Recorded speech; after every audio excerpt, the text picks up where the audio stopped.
इन्द्रकला आज टप 5 बाट यो मञ्चबाट बिदा हुँदै हुनुहुन्छ। कस्तो लागिरहेको छ?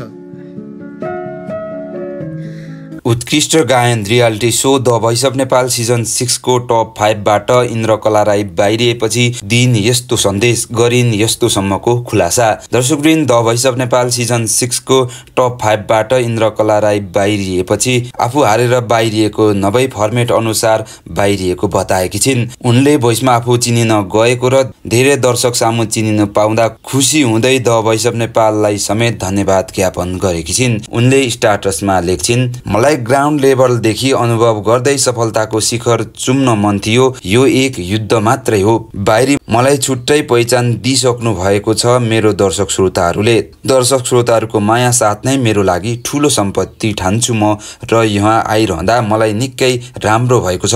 कोच खेम सेन्चुरी दादा जस्तो सपोर्टिभ मान्छे पाउनु मेरो लागि भाग्यको कुरा हो र अब हाम्रो गीतहरू छिट्टै सुन्न पाउनुहुनेछ।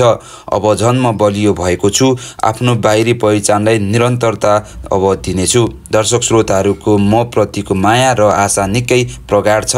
केही हुँदैन, म निराश कहिल्यै बनाउने छैन र अब नै मेरो वास्तविक सङ्घर्ष सुरु भयो। मात्र मैले गाएको यो गीत मेरो हो भनेर मास माध्यम द भोइस अफ नेपालबाट सन्देश मात्र दिन चाहेको हुँ र अब पुरा भयो। द भोइस अफ नेपाल सम्पूर्ण टिमप्रति आभारी छु र धन्यवाद पनि दिन चाहन्छु। यो एक मौका दिनुभएकोमा खुसी छु। जति पनि देश विदेश रहनु भएको मेरो लागि रात दिन नभनी खटिरहनु हुने, मलाई हौसला प्रदान गरिदिनु हुने, मलाई साथ माया र सहयोग गरिदिनु हुने सबै मेरो शुभचिन्तक र दर्शक प्रति निकै आभारी अनि धन्य छु। धेरै धेरै धन्यवाद। आगामी दिनमा पनि यस्तै माया साथ रहिरहोस् भनेर उनले स्टाटसमा लेखेकी छिन्। टप 5 सम्म टिम खेम सेन्चुरीबाट 2 जना प्रोसेस पाण्डे र इन्द्रकला राई पुगेकी थिइन्। यी दुई बीच भोटको आधारमा प्रोसेस पाण्डे फाइनलमा पुगेका छन् भने इन्द्रकला राई बाहिरिन पुगेकी थिइन्। फाइनलमा प्रोसेस पाण्डे, अर्पणा आचार्य, रोशन राई र प्रमेश राई पुगेका छन्।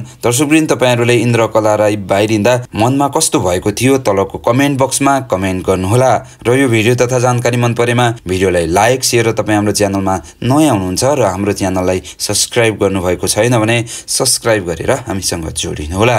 हामी the voice of Nepal season 6 सम्बन्धी सम्पूर्ण जानकारी साथै अन्य विभिन्न रियालिटी सोहरू सम्बन्धी सम्पूर्ण जानकारीहरू लिएर आइरहनेछौँ।